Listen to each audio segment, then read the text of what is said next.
Saúde os irmãos com a paz do Senhor, aos nossos queridos alunos da nossa ETAD, do núcleo 1579, da cidade de Cachoeiro, de Itapemirim, Espírito Santo, e também os irmãos que estão acompanhando, os nossos internautas, o nosso canal na Sala do Banquete.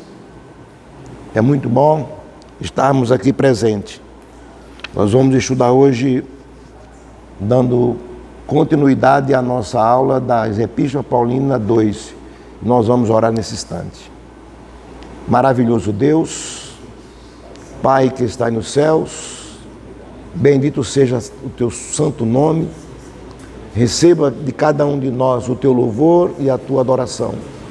E que esta palavra fique impresso em nossas vidas e que possamos viver por meio dela todos os dias em que vivermos neste mundo.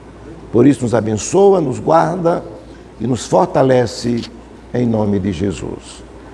Abramos nossos livros, na lição de número 3, nós vamos estudar hoje a Epístola aos Filipenses.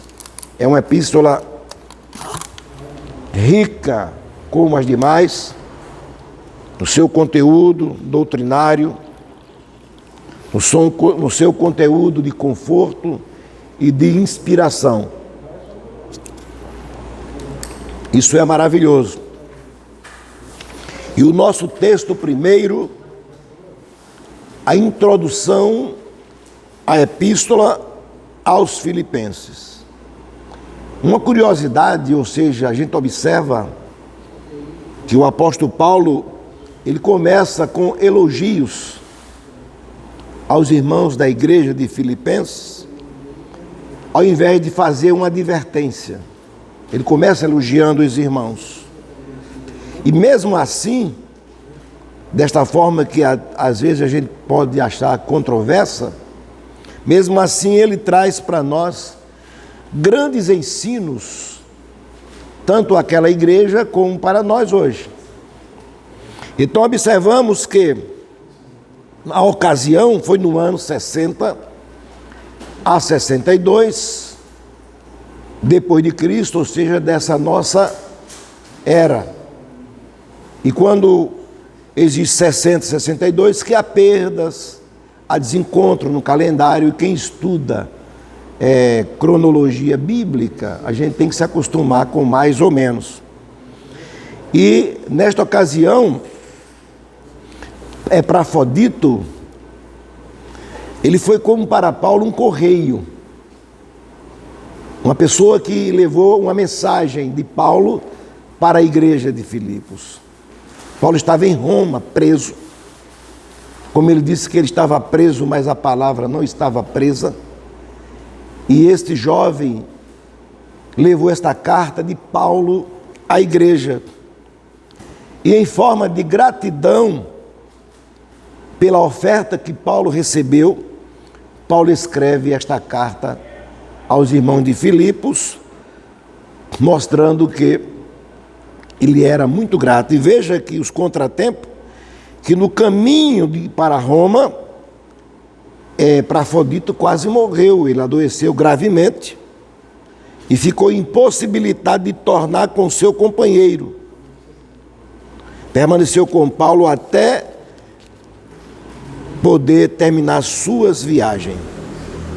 O tema desta carta é muito interessante, é gozo, ou seja, progresso e gozo da fé. E Paulo mostra aqui o tríplice elemento do tema. Ele mostra progresso, o crente tem que progredir, com alegria, tendo fé. Então, o tríplice elemento do tema, progresso, alegria e fé. Mas por que assim? Porque Paulo, ele era diferente de muitos líderes religiosos de hoje. Muitos líderes, ele quer fazer dos seus liderados dependente dele. O evangelho que se ensina hoje é que o povo ande de moletas e não ande sozinho, que não tem alternativa própria. Não quero que as pessoas aprendam, porque se vocês aprenderem, ninguém te engana. E muitos não querem que você estude. E não é de agora, de muito tempo. Então, Paulo não queria que ninguém andasse de moleta, dependendo dos outros. Temos que preparar discípulos a seguir. E veja bem que, primeiro ponto, progresso, que é proveito, enfrentando a possibilidade de morte iminente, Paulo preocupa-se em deixar a igreja sem sua direção pessoal. Paulo sabia que ia morrer, e ele faz o que? Ele encoraja os irmãos da igreja a desenvolverem, quer dizer, progresso, a desenvolverem a sua fé pessoal. Está entendendo? Desenvolvimento da fé. E veja o que ele disse aqui, ó, em Filipenses 2, 12 e 13. Desenvolvei a vossa salvação, porque Deus é quem efetua em vós tanto o querer como realizar segundo a sua vontade. Desenvolver, você só desenvolve aquilo que você tem. Então, os irmãos de Filipos, eles tinham o gozo da salvação, mas precisava ser o quê? Desenvolvidos. E é isso que o apóstolo Paulo mostra. Veja bem que ele fala também sobre a alegria, que é o gozo da salvação.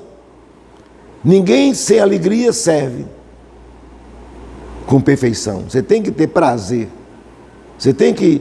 eu estou fazendo um curso teológico. Para que eu estou fazendo um curso teológico? É um alto investimento que ninguém tira mais de você. O saudoso pastor Antônio Gilberto partiu para a eternidade, deixando um grande legado, mas o que ele sabia ele levou consigo. E aqueles que aproveitaram, como eu aproveitei um pouco dos seus ensinos, hoje serve para mim como uma salvaguarda, uma proteção. O terceiro ponto, ele fala sobre fé. Então, o objeto da fé dos filipenses, Cristo aqui é apresentado de 4 maneiras nesta carta. E veja bem como ele sugeriu esta apresentação. Ele é a sua vida. Ele dizia para os irmãos de Filipos, Paulo dizia, ele disse assim: para mim o viver é Cristo.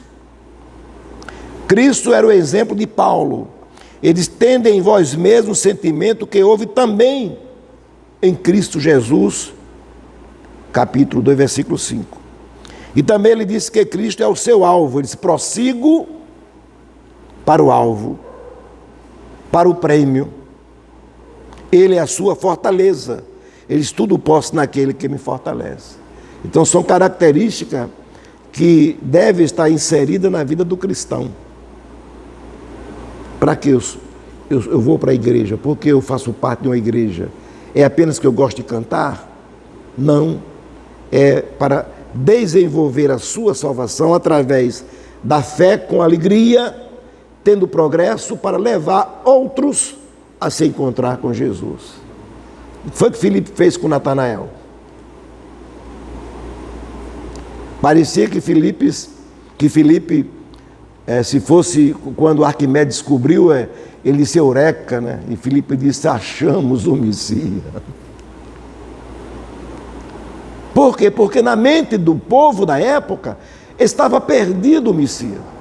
E como muita gente hoje dentro das igrejas, mas para ele o Messias está perdido. Porque a sua inspiração e aspiração, desejos, a perspectiva limita-se apenas em uma pessoa. Está entendendo? Mas essa pessoa é mortal. Mas Paulo disse: o viver para mim, o morrer para mim, o quê? Para mim o viver é Cristo. Morrer é lucro. E Natanael disse: onde é que está ele? Ele disse: vem, vou te mostrar. E quando chegou lá, aquele encontro que todo mundo conhece, magnífico, E Natanael ficou, vamos dizer assim, maravilhado, porque Jesus falava de coisas que nem Filipe sabia. Então veja bem que o esboço desta carta pode ser dividido em 4 partes. Pode falar, meu filho. O senhor falando aí sobre a alegria da paz do Senhor. Amém. Sobre a alegria que Paulo tinha, né, que deve ser a mesma também que a gente deve ter, né, que é o gozo da nossa salvação. Exatamente. É interessante que o Filipenses fala muito sobre a alegria. Ele escreve e fala sobre a alegria. Só que Paulo estava preso.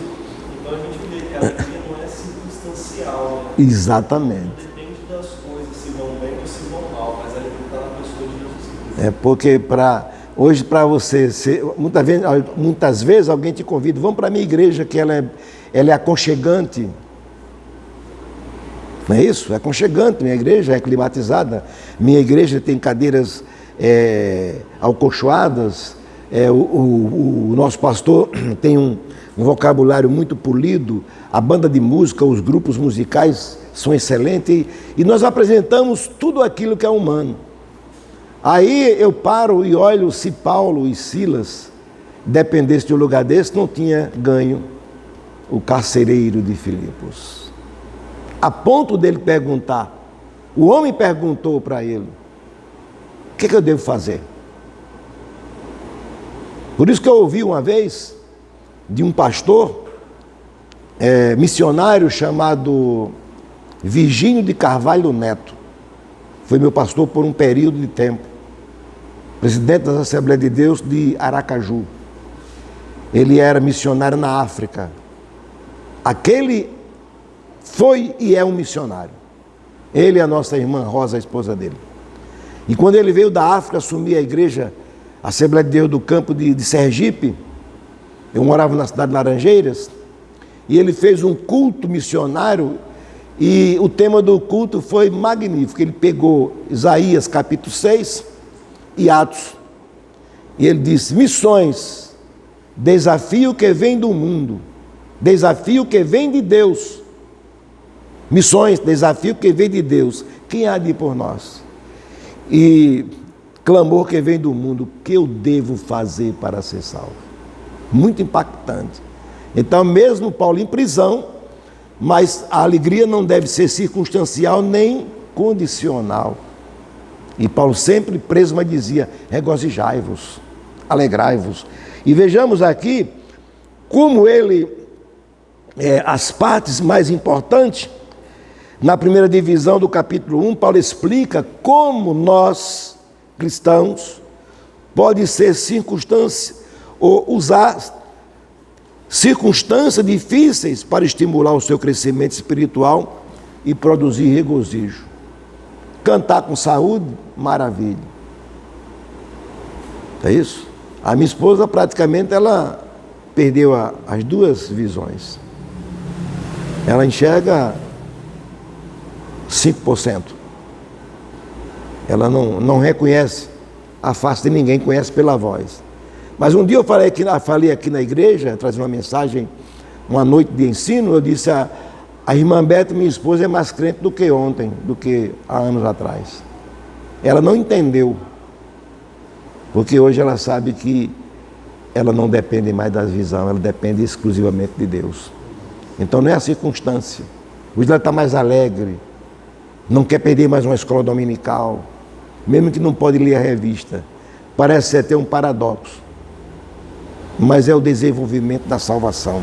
No capítulo 2, Paulo aqui explica que uma atitude de servir e obedecer a Cristo é necessário para o nosso proveito e alegria no Senhor. No capítulo 3, mostra a necessidade de uma doutrina correta. Por isso mesmo Paulo escreveu para Tito, disse, tu porém, no capítulo 2, versículo 1, tu porém fala o que convém à sã doutrina. A doutrina correta. E a divisão final fala da necessidade de um pensamento correto para obter crescimento espiritual e alegria. E nós temos aqui o gráficozinho no livro dos irmãos, bem partilhado direitinho.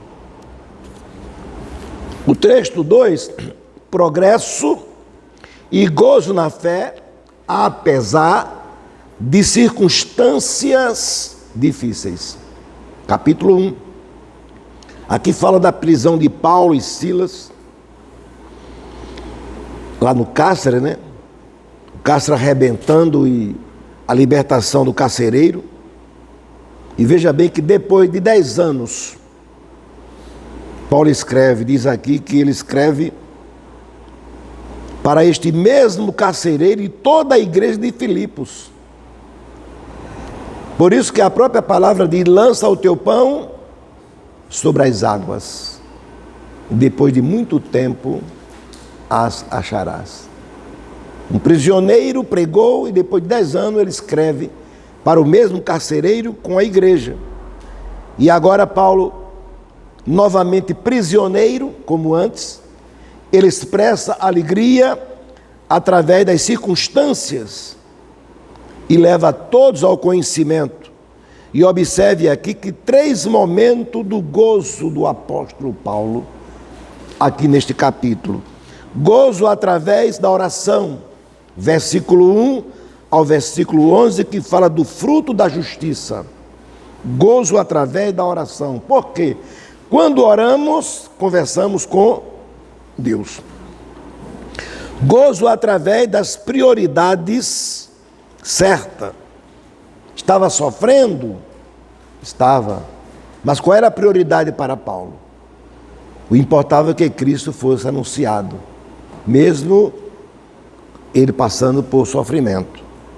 E o número 3, gozo através do ministério. Por isso ele disse, em Atos capítulo 20, versículo 25, que isso deve estar impresso toda a vida, principalmente em obreiro. Ele disse: por nada eu tenho a minha vida por preciosa, contanto que cumpra com alegria o ministério que recebi do Senhor em anunciar o Evangelho.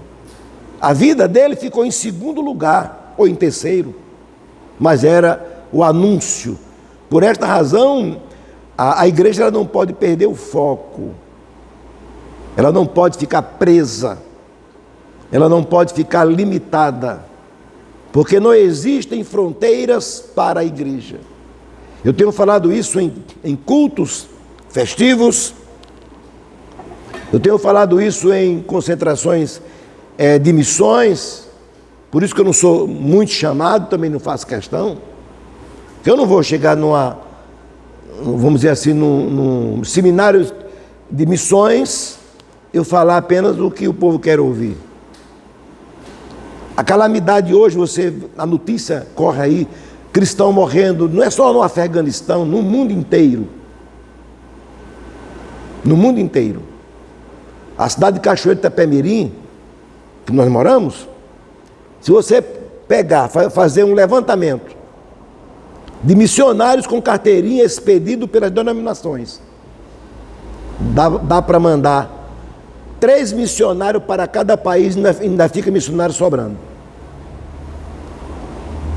Você vai fazer um levantamento, é muito simples. E quando eu falei isso, o irmão não gostou. Mas por que a gente não chegou ainda na conclusão da grande comissão que Deus nos chamou? Que barreira é essa? É porque nós transferimos a responsabilidade. O pastor transfere a responsabilidade para o seu líder, o seu vice, ou um presbítero. Você é quem vai fazer isso. Eu quero estar somente aqui, eu sou o pastor sênior, eu só quero mandar. Não se preocupa de orar, de consagrar a vida, de estudar e trazer uma palavra sadia. E cada um vai transmitindo a sua responsabilidade. E o que foi que fizeram as denominações? Pegaram a grande comissão que é exclusiva da igreja, transferiram para agências. E agências não vai a lugar nenhum. Deus não chamou a agência missionária para fazer a missão. Deus chamou a igreja. E ele disse, lá antes dele ir embora, deixar o discípulo com o Espírito Santo, ele falou: e ser-me-eis minhas testemunhas, Jerusalém, em toda a Judeia, Samaria e até os confins da terra. E a gente hoje encontra uma turbulência no campo missionário. Então, gozo através da oração. A igreja de Filipos era uma igreja forte e bem organizada. Os seus presbíteros e diáconos demonstravam uma sólida liderança. Hoje ninguém quer ser mais diácono. Quando um pastor amigo meu disse: eu quero chamar aqui o irmão fulano para... O irmão é diácono, agora vai ser presbítero, vem para cá. O irmão é presbítero, vai ser evangelista. O irmão é auxiliar de trabalho, né? Que um chama auxiliar de trabalho, eu chamo cooperador. Vai ser diácono. Ele disse: ô pastor, poxa, diácono, cara. Ô meu irmão, merecia uma coça. Então eu não sabia. Então o pastor disse: então eu errei, meu filho, eu errei, fica aí, perdão, pode ficar aí. Não queria ser diácono. Ele quer o quê? Posição. E esquece que quanto você mais sobe na hierarquia eclesiástica, você desce. É como a mandioca. O fruto da mandioca ninguém vê. É lá. Através do que simboliza o quê? A humildade, responsabilidade e compromisso. É que Paulo diz: está alicerçado e arraigado. Se cada um soubesse a função de um diácono, que é a mesma reivindicações é para pastores, a função de um presbítero, que presbítero e pastor biblicamente é a mesma coisa, mas as denominações fizeram essa parte hierárquica e não tem erro nenhum com isso. Mas se a pessoa soubesse o que era ser um presbítero, ele assumiu a responsabilidade com muito amor e com muito carinho. Então, foi esse que menos recebeu a demoestação entre todas as igrejas que Paulo dirigiu as epístolas. Veja bem que na oração que Paulo fez, ele vê a igreja como uma boa obra de Deus. Um dia a irmã chegou e disse assim: pastor, para mim, pastor, a nossa igreja é estranha. Eu digo: aí, pare lá um pouquinho. Nunca diga que a igreja do Senhor é estranha. Estranha pode ser a irmã, pode ser eu, pode ser qualquer outra pessoa. A igreja não.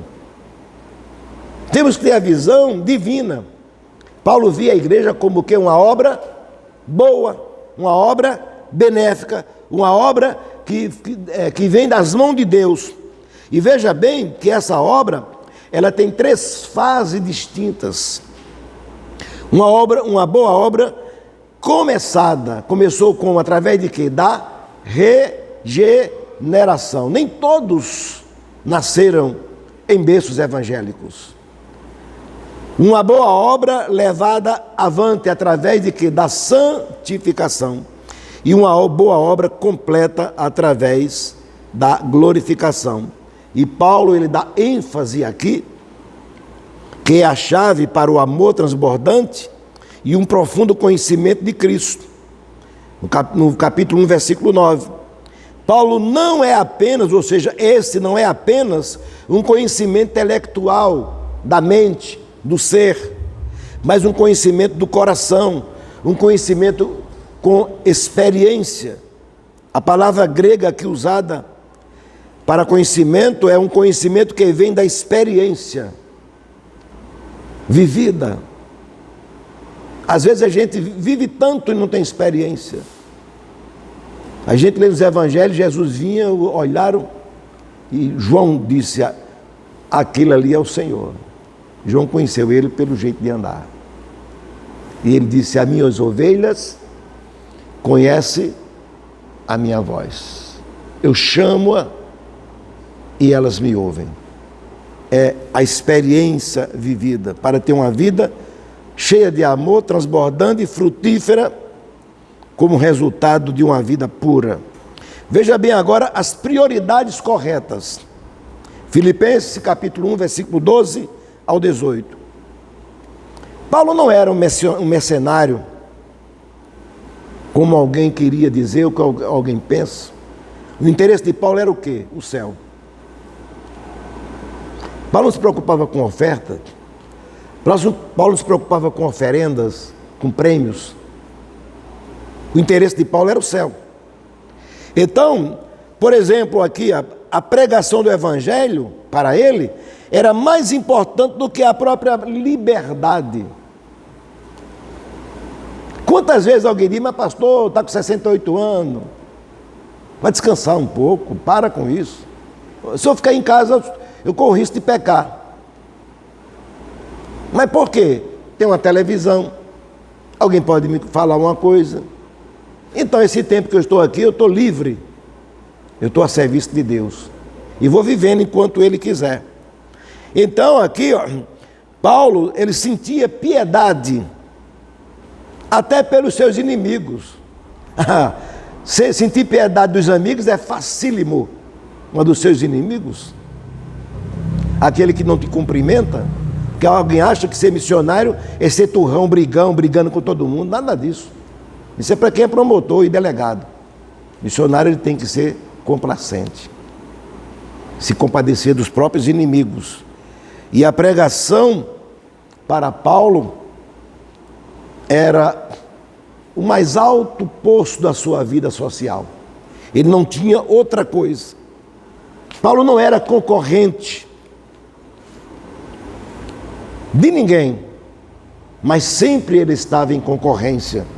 Veja o que ele disse aqui no capítulo 1, versículo 18. Todavia, que importa? Ele faz uma pergunta.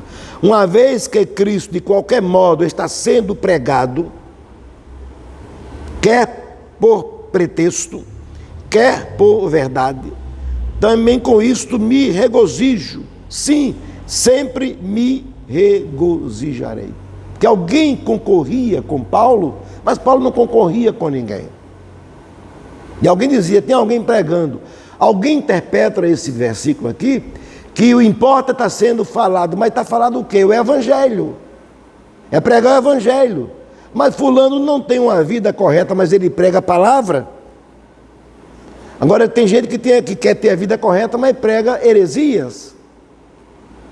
Paulo está dizendo aqui, falando da genuína palavra de Deus, a ortodoxia. Está entendendo? É isso que a gente tem que entender. Não, mas tem que falar isso. Importante que está falando, o camarada chega e fala um monte de bobeira. Não. Pregar o Evangelho.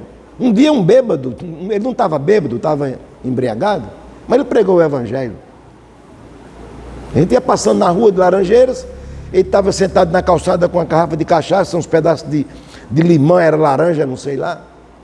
E via muita gente todo conversando, ele parou e disse, ó, eu gosto de fazer minhas coisas certas, tá? Eu estou bebendo aqui nessa calçada, na sombra, tomando a minha cachaça e comendo lá o limão dele com laranja. Mas eu aprendi de meu pai que quando vai evangelizar, a gente não pode andar tagarelando pela rua, batendo papo, contando piada não, viu? Tem que falar o que Jesus falou e andar como ele andou. Eu estou perdido. Mas vocês estão perdidos mais do que eu, vocês estão com a verdade na mão e não estão seguindo. O pastor parou e disse, vamos todo mundo para a igreja agora orar. Vamos para voltar? Levou todo mundo de volta para a igreja. Ele falou a verdade, mas ele estava certo? Ele estava vivendo uma vida correta? Mas ele falou da grandeza, ele disse, o Evangelho tem que ser pregado com audácia, pureza, respeito e reverência. Pronto. Um bêbado, um embriagado.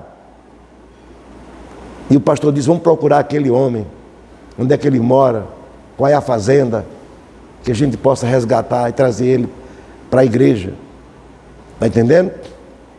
Um dia estávamos evangelizando, aqui no bairro da cidade do Gonzaga, e quando eu ia passando,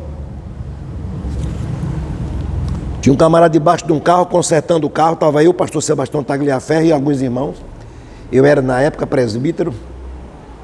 Ele saiu debaixo do carro, pegou a garrafa de cerveja e me ofereceu um copo de cerveja. E o irmão, o diácono estava comigo, queria brigar, bater nele. Eu digo, não, calma aí. Não. O caminho não é esse. Eu disse, meu amigo, muito obrigado, eu te agradeço, porque eu não bebo e realmente você é o que você tem, você me oferece, e é uma gentileza muito grande você me oferecer um copo de cerveja, é o que você tem, no momento. Mas eu tenho Jesus. Se você não quiser também, não tem problema, somos amigos. Aí fomos embora. Ah, comigo não, comigo eu fazia ele tomar aquela cerveja a pulso. Não, o evangelho não é esse. No domingo seguinte, estava de novo passando na rua, ele estava lá, daquela pessoal que tira o final de semana para limpar o carro. era uma Brasília.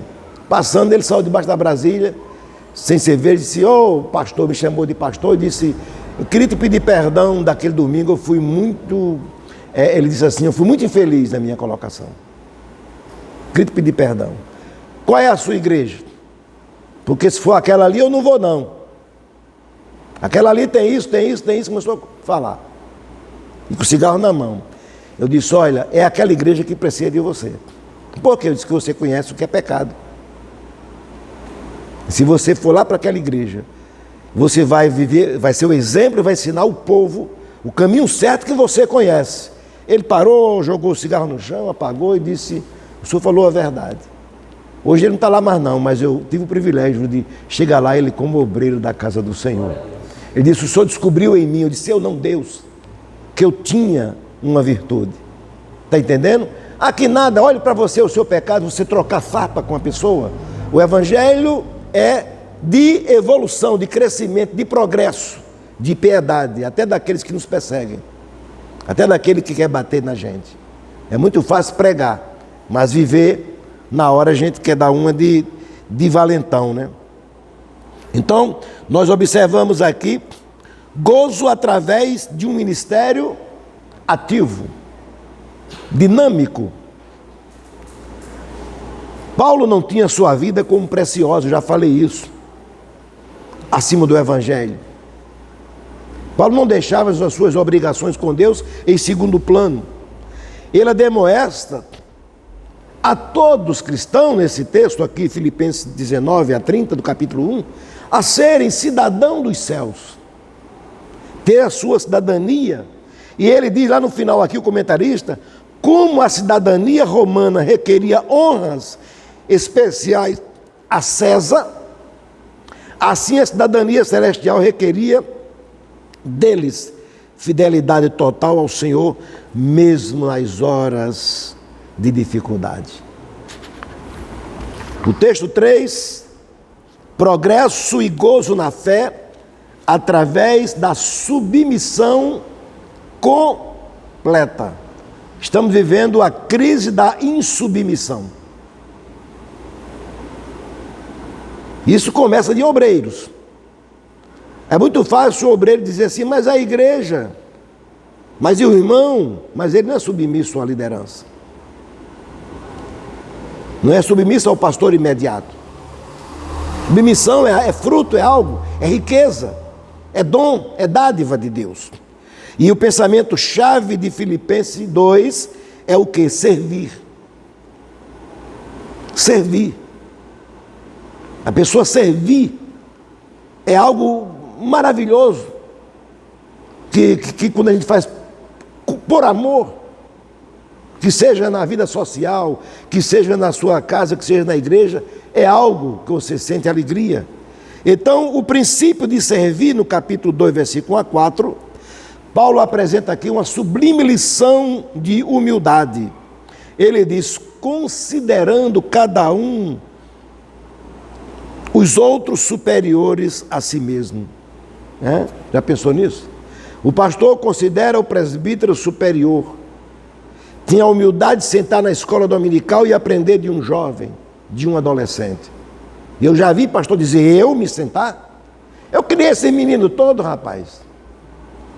Eu já vi pastor dizer: para que eu estar em escola dominical sentado? Já ensinei. Porque ele nunca ensinou e ele nunca aprendeu. É falta de submissão.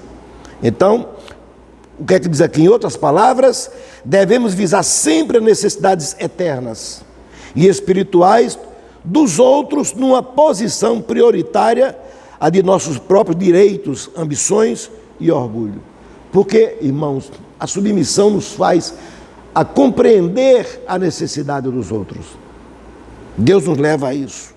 E aqui temos o exemplo de Cristo, capítulo 2, versículos 5 ao 11, quando Cristo, sendo Deus, pare um pouco e pense, ele sendo Deus, Paulo diz que ele se esvaziou. Não foi que alguém o esvaziou, mas ele auto se esvaziou. Voluntariamente ele deixou alguns atributos, desceu ao nível ao nosso, para que pudesse entender a cada um de nós. Por isso Paulo diz aqui, tende o mesmo sentimento de se esvaziar. Você não sabe a alegria que eu tenho quando eu pego a bandeja do pão ou do vinho e sirvo a ceia à igreja. Que alegria! Está entendendo? Eu não faço de todos os cultos que eu tenho os obreiros. E eles precisam também desenvolver. Mas é uma alegria. Também eu não prego todo domingo. Não prego. Pastor, você vai trazer a palavra hoje? Não, pode ficar à vontade. Mas ontem eu estava em casa, minha esposa perguntou, quem vai pregar hoje? Isso eu não sei. Não preparei sermão e nem vou preparar, eu não gosto. Mas se hoje, se Deus quiser que eu traga uma palavra hoje, quem for dirigir o culto vai me chamar, pastor, o senhor vai trazer a palavra, não é perguntar se eu quero. E o senhor vai me dar a palavra.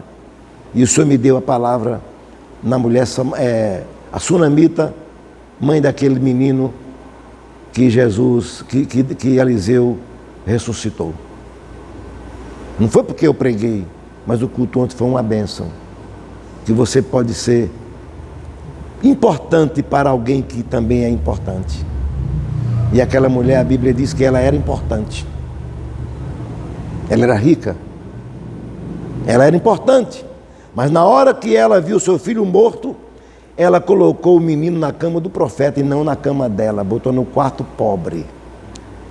Porque o importante circulamento depende do importante espiritual, que é aqueles que são filhos de Deus, chamados para esta boa obra.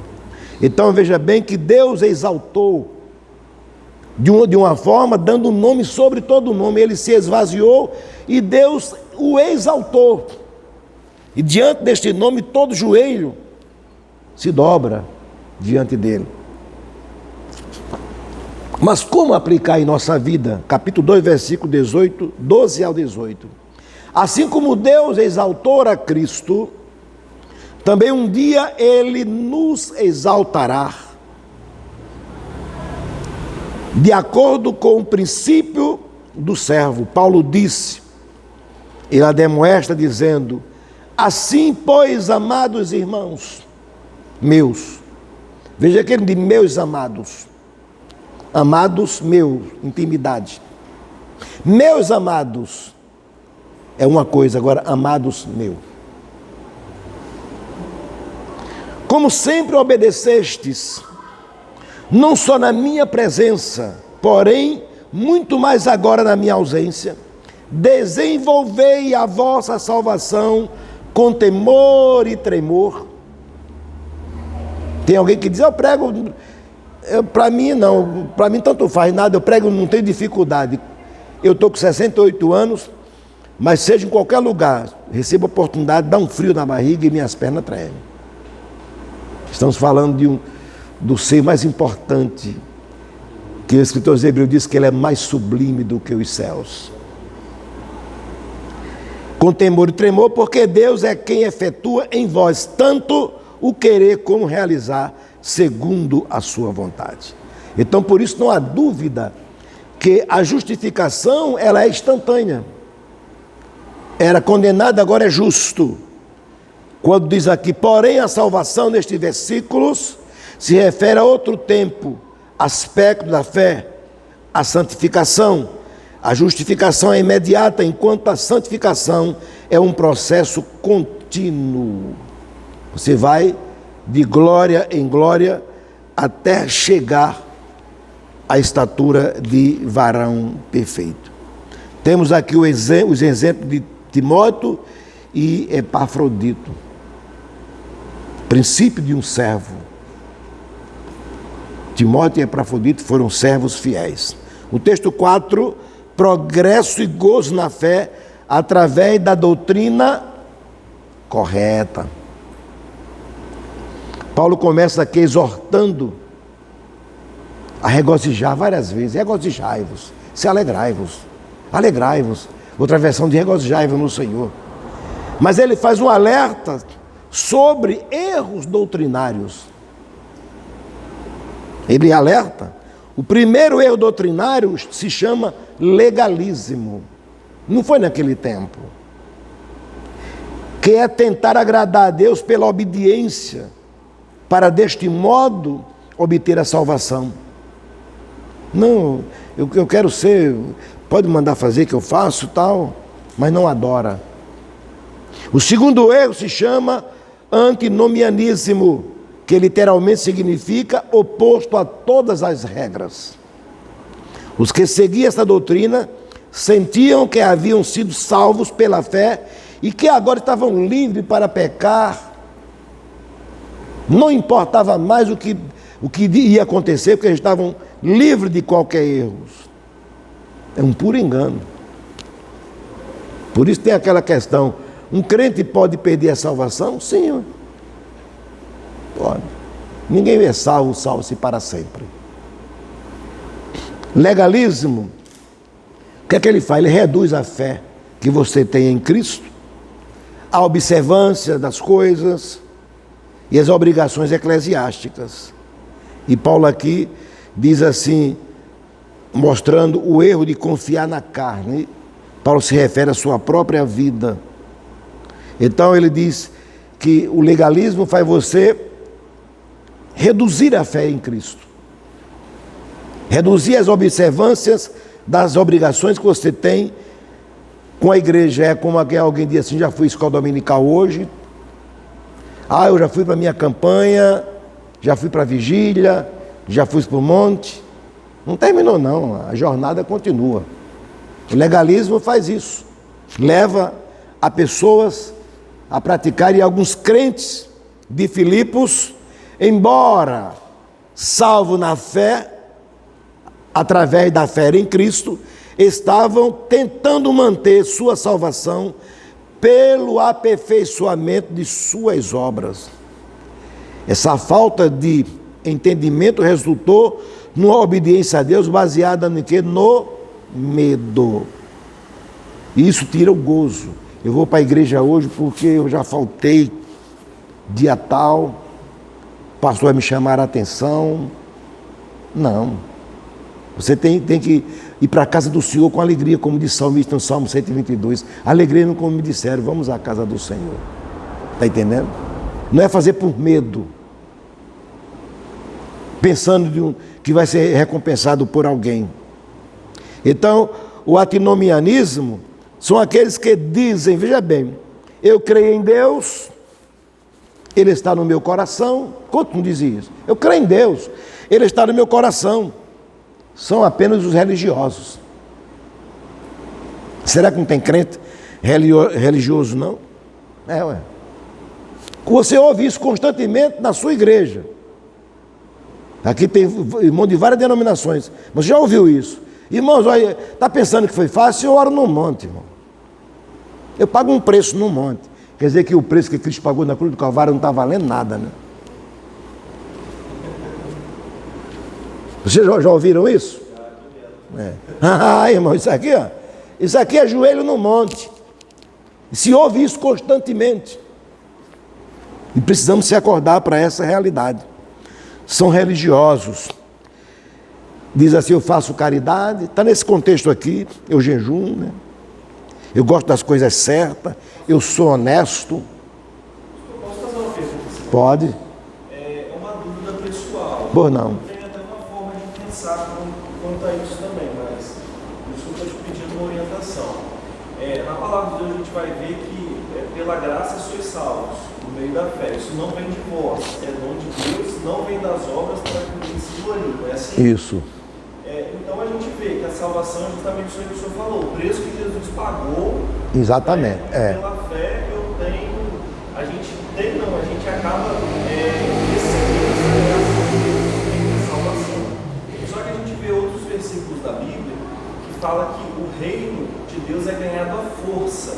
Eu preciso me esforçar, Paulo mesmo ele fala que eu esmurro o meu próprio corpo e o reduzo à servidão, para que eu pregando aos outros não venha a ser reprovado. Exatamente. Então, a gente vê que tem duas coisas diferentes. Uma, a salvação, que é pela graça. Pela graça. Não adianta eu fazer nada, porque Jesus já fez, pagou o preço. Exemplo do próprio ladrão da cruz. Não fez nada, recebeu a salvação.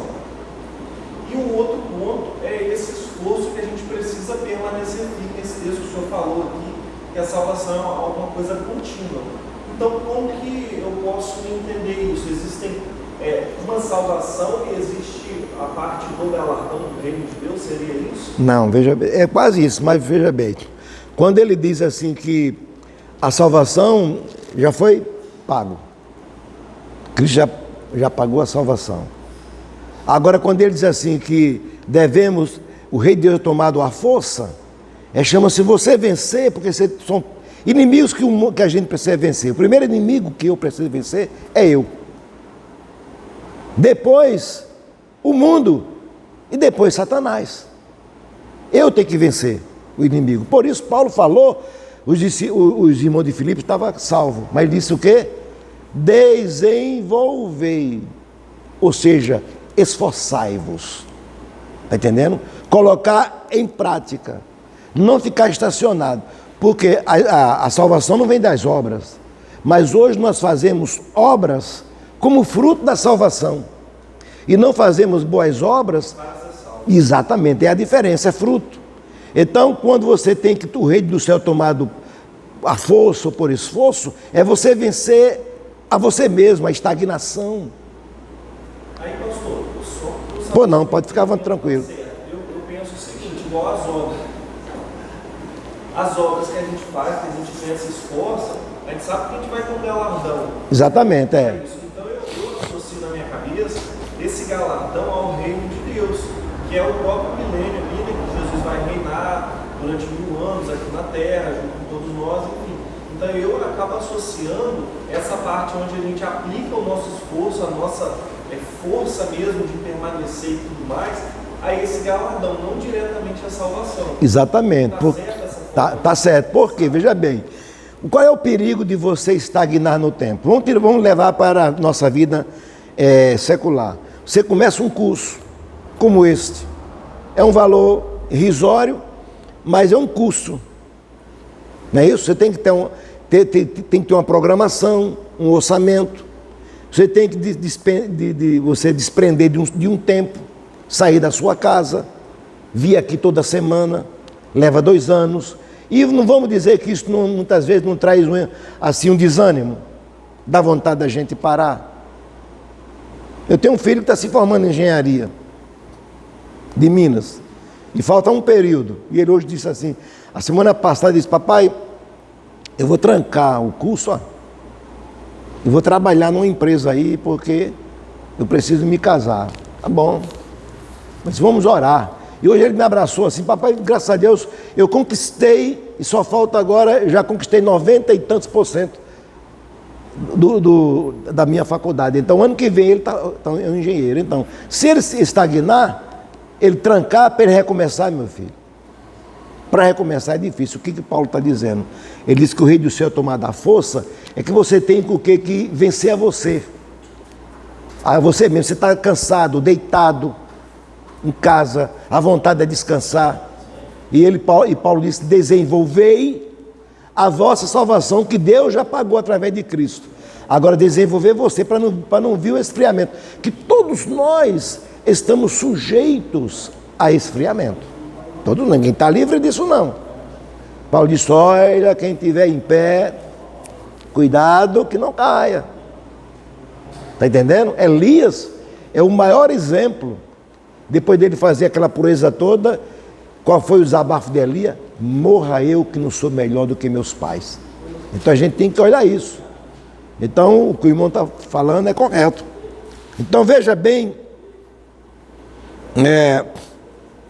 o texto 5, progresso e gozo na fé, através de quê? De pensamentos controlados. Nós temos que controlar o nosso pensamento. Ele fala aqui sobre 2 mulheres chamadas Evódia e Síntique. 2 crentes. Evódia significa próspera e Síntique afortunadas. E Paulo chama a atenção dessas 2 irmãs que eram crentes, mas eles estavam em quê? Em discórdia. Ela era tão crente que o nome dela estava no livro da vida. segundo o apóstolo Paulo. Mas ela estava correndo o risco de quê? De perder a salvação. Porque um abismo chama outro abismo. E veja bem que emoções e pensamentos guardados, pontos que devemos ser levados em consideração, quando ele diz aqui, Paulo inicia este capítulo tratando de um problema pessoal específico entre duas senhoras, Evódia e Síntique, na igreja. O fato de que as duas estavam em discórdia não quer dizer que não eram crentes, pois estavam os seus nomes escritos no livro da vida, segundo a expressão de Paulo. Então, por isso, são pontos a ser levados, mesmo que a gente tem que ter cuidado, que muitas vezes nós encontramos nessa mesma situação. A falta de união é o mal que traz a morte do crente. Diz aqui que havia um problema geral de falta de união na igreja, como Paulo também mencionou antes, no capítulo 1, versículo 27 a 30. Então, nesta passagem aqui, ele estabelece dois pré-requisitos para restaurar a união entre os membros. Primeiro, ele afirma que devia haver uma restauração emocional. Tem pessoas que é emotivo, porque nem todo mundo que chora na igreja não é espiritualidade. Tem pessoas que são emotivos. Ah, mas fulano cantou o irmão está dizendo esta semana para mim mas ele canta muito bem, é cheio de unção. Eu digo, não confunda unção com qualidade, com a pessoa é profissional. Eu disse, se ele tivesse vivo, essa pessoa, e eu trouxesse ele aqui, ia fazer muita gente chorar. Um cantor mundano, Teixeirinha, se cantasse aquela música Coração de Luto, onde ele fala da tragédia que a mãe dele morreu queimada. Então é esse sentimento que alguém quer transmitir nas igrejas, que veio de Babilônia, que veio de Roma, de mostrar um Cristo semi-morto, que a gente se compadece de um Marte e não se alegra na vida de um rei, como viu o ladrão. Um via Jesus como um Marte, mas um olhou e disse, lembra de mim quando entrar no teu reino. Ele olhou para Jesus, mesmo ensanguentado, mesmo preso, ele não viu Jesus como um preso nem um Marte. Então, o Evangelho está acima de qualquer situação, acima de qualquer porta que possa libertar o homem. Por esta razão, era um mal que estava na vida de muitos e muitos crentes. Agora, veja bem o que diz aqui. Primeiro, ele afirma que devia haver uma restauração emocional. Parar de ser emotivos. Depois, devia haver uma restauração mental. E a primeira exortação é o que? Regozijo. Regozijai-vos, alegrai-vos. Alegrai-vos no Senhor. E era tão importante que ele disse, alegrai-vos no Senhor, e outra vez digo, alegrai-vos. Regozijai-vos, e outra vez digo, regozijai-vos. Veja bem que, em segundo lugar, para ser restaurada a perfeita união, deve haver uma restauração mental.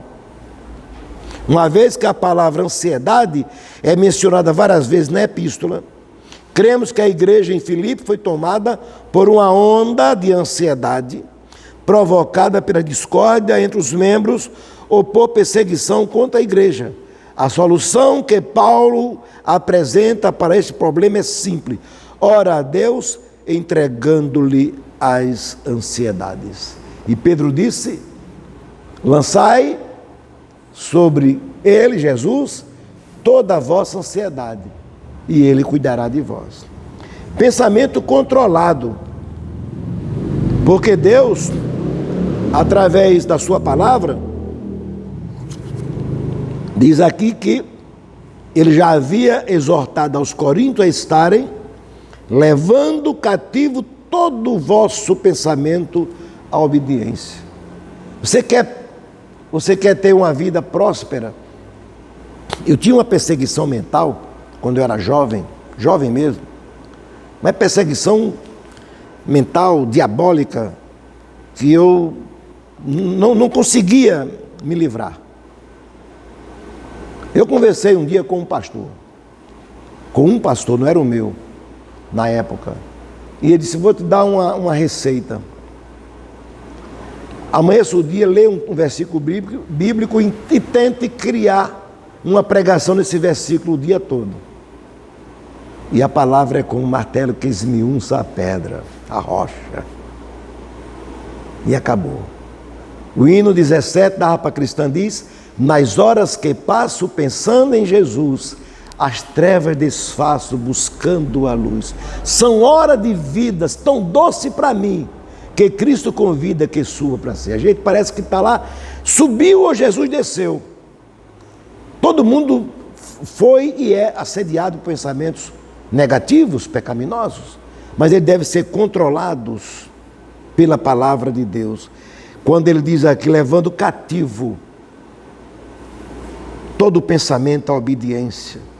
Paulo exorta a cada um de nós, não por ser especial, mas porque ele diz aqui que praticava a mensagem que pregava. Paulo praticava a mensagem que pregava, e não era porque ele era um popstar, não era porque ele era um teólogo, a ponto de Paulo dizer assim: o meu evangelho não era um evangelho circunstancial, não era um evangelho momentâneo, mas era um evangelho cotidiano. Ele disse: o meu evangelho.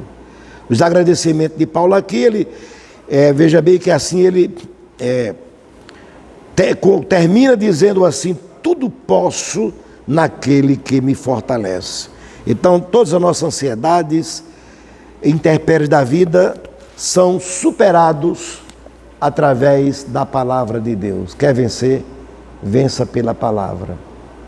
Deixe ela no seu coração, deixe ela impressa. A gente, quando está doente, eu vejo muito isso, aí a gente quer tomar o medicamento certo, na hora certa. Minha esposa faz isso, minha filha, né? Bota os lembretes na geladeira, no armário, no espelho do banheiro, no box e tal. E isso Deus ensinou lá em Deuteronômio, que devia estar escrito na mão, na testa e nos umbrais da porta, aquela caixinha que chamava-se Mazusa, colocava lá dentro, e para que servir de testeira, de lembrete.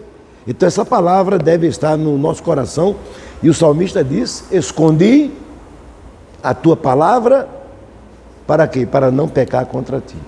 Amém, irmãos? Nós temos um momento aí de intervalo.